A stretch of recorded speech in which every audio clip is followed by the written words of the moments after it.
Hi, everybody. Happy Halloween. Although, technically, when I'm recording this, it's not Halloween, but when you see it, it will be.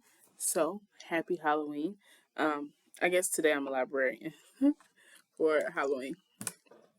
But, y'all, we have made it to our final week of Black Girl Magic Book Chat, Halloween edition, where all month long I have been reading and sharing horror and thriller books by Black and African American authors with you all.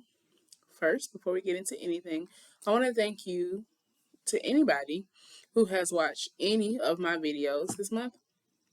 I always get a big kick out of reading these books and sharing them with you and talking about books. It's the the former reading teacher in me and the librarian in me that really does enjoy being able to read these books and share them with you. Um, and I also just really think that it is so important to share Black voices in these genres. The Stephen Kings and the Anne Rices and the Dean Koontz get so much fanfare and so much airtime. And don't get me wrong, I am actually a big Stephen King fan. I read The Shining when I was like 12, which is a ridiculous age to read The Shining, but I did.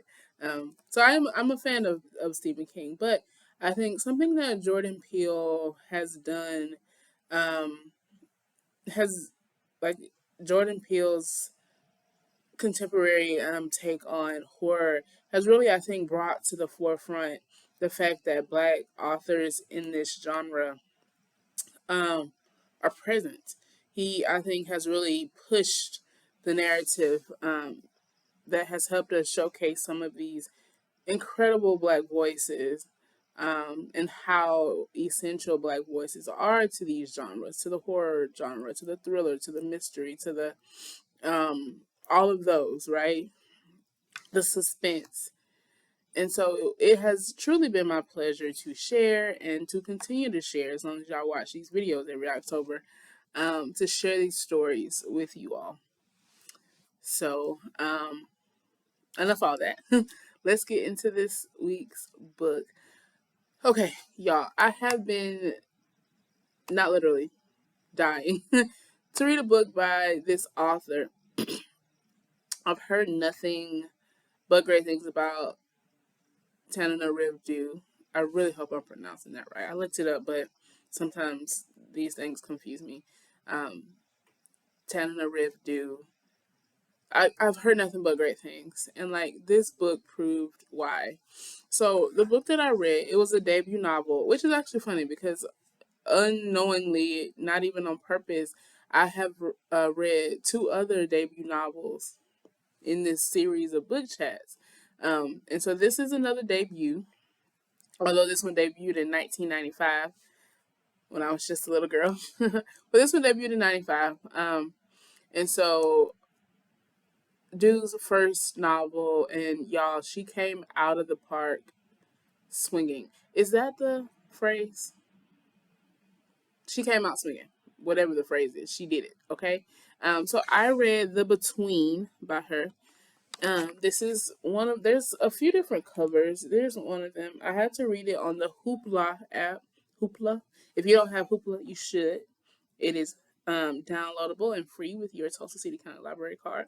You can check out, I think, 6 books a month, but also DVDs and audiobooks and all kinds of things. That was just a quick side note. Shameless plug.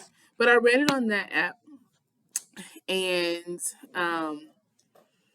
yeah, I was really struck by her writing. So this is like not what we like to call a beach read. It's not, and no offense to beach reads because I mostly only read beach reads. Um, but it's not one of those what people consider easier to read, like easier to follow. Like it's not something that you're gonna be sitting on a beach reading because it is wild. It's super thought provoking. And it speaks to the world as it was in the 90s, because 95, we're smack dab in the middle of the 90s. And it speaks to the world at that time and the social impacts of race, the social impacts of mental illness, and just culture, really, and kind of the way that various cultures respond to mental illness.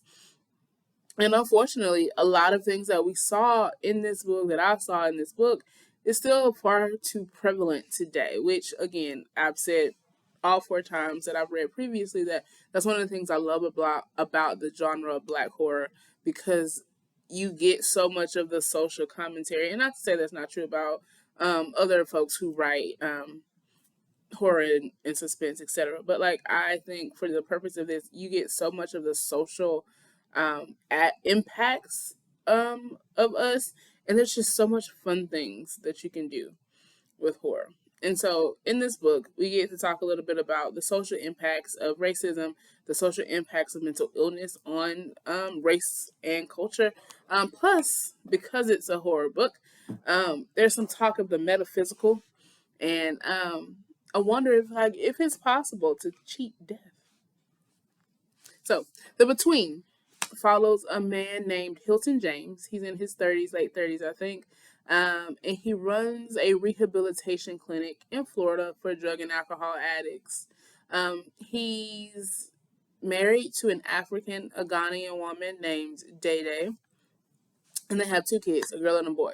So this seemingly perfect little, like, this is the quintessential 90s, 60s, 70s, 80s picture, right?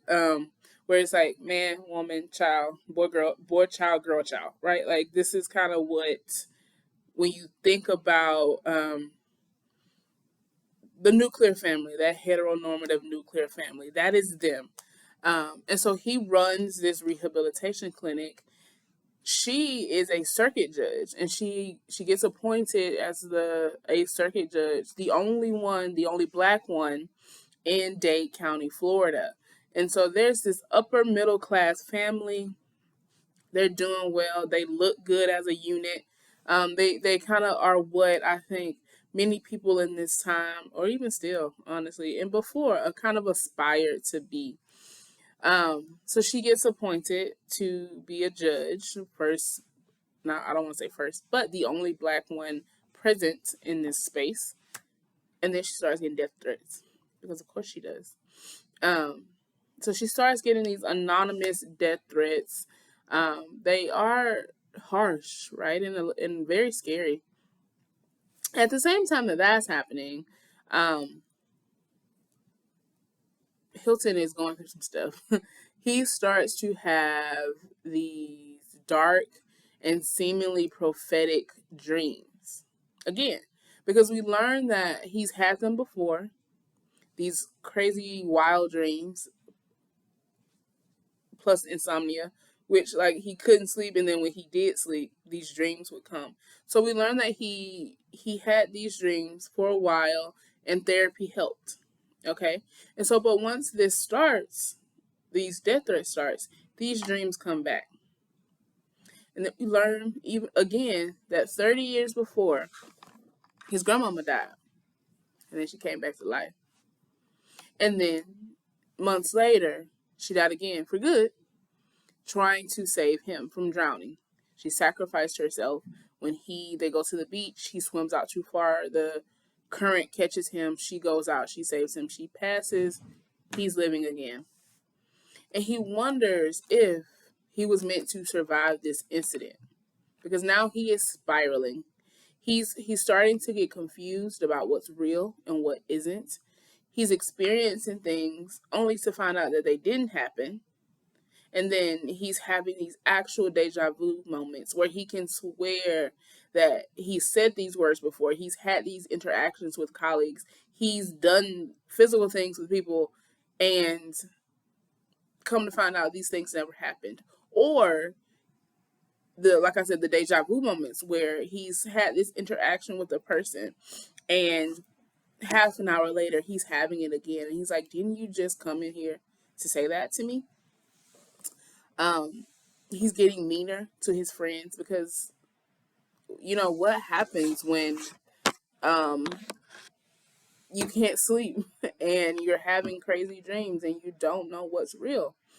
So he's getting meaner to his friends and to his family and to his colleagues, because he's battling these dreams, but also in the real world, quote unquote, there's a very real threat of being, pursued, or this threat that's being posed by this stalker who's sending these anonymous letters.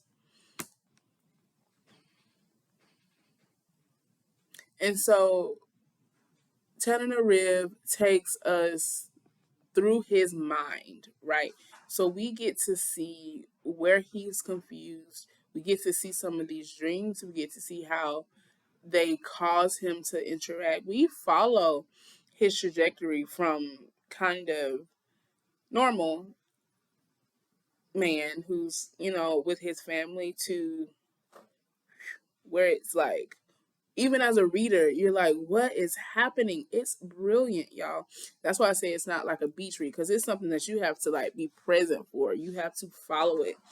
And like we get lost in his mind as he loses it. And so there's conversations to be had about mental illness and a lot of the superstitions or ideas in various cultures that we tend to attribute as mental illness, that present as mental illness. And so some of the questions is like, is he operating in this in between, right? Like we say that we didn't think that he was supposed to survive his his near drowning incident. So is he operating in this in between, this place between life and death?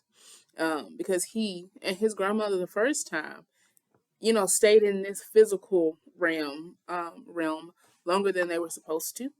Um, did did that somehow pass along to his children? Because there's this scene where we learn about some Ghanaian, I don't want to call them superstitions, but some Ghanaian ideals of how some children can be born with death spirits attached to them. And so you have to name them certain names to release those spirits. And so this happens with his children. And it makes you, think like, is this something that's happening because he continued to live when he wasn't supposed to? Um, Or is it just a case of schizophrenia? There's like so much to unpack here. I was like really glued to this book. I wonder if there's like so much nuance that I missed. I'd like to read it again just to really, dig into it again. It made me think of another book like this, where like the spirit world collides with the physical world. Um, and then we really have to question what we view as truth, such as, does the spirit world exist? And can we be affected by it? Can we be inhabited by it? Like when you think about people who are religious and they follow various religious ideologies, a lot of that includes like these spiritual sort of pieces where like actual spirits are guiding you, or things like that. And so sometimes we look at that as super abstract, and I'm not a super religious person, so I don't know. But like this kind of book makes you like wonder, is that like super abstract, or like is that something that can be real? And like I said, it reminded me of a book that I read called Freshwater by a Nigerian author, Akwekwe Emeze. I think that's how you pronounce their name. Called Freshwater. I did a Women's History Month chat on it ages ago. But then that also like really, I love when we get these pieces of various African um, ideals here, right? Because with Hilton's wife being Ghanaian, we kind of see the thought process of her mom, and why the kids were named what they named, and this idea of spirits following them. I'm kind of all over the place here, but I'm very interested. I'm always very interested um to know people's thoughts about stuff like that, because I think our world is just like a huge unknown, and who's to say what's true. I'm getting all kind of existential, but and it's Halloween, right? This is the time for these conversations. But this is what this book brought to me. So I'm always just very curious. What do y'all think? It could be nothing, right? Like it could literally be schizophrenic. This person could present, could be schizophrenic. It could simply be a mental illness. But like I said, our world is so unknown, and I love that really because the sky's the limit, and we get books like this where we get to really ponder what's out there. Okay. I think I'm at like 14 minutes. 15. Oh my God. So if you have, made it this far, thank you for listening to me ramble. For 5 weeks, we read 5 books this month. We actually read like 8. I had some other books to read. But I really appreciate you all chatting with me for Black Girl Magic Book Chat Halloween edition. I will be back in March for Women's History Month, Black Girl Magic Book Chat, Women's Edition, where I read fiction of all genres by Black American, African American, and other women of the African diaspora just to kind of share their stories. And I'm super excited for that. So I'll see y'all then. Bye.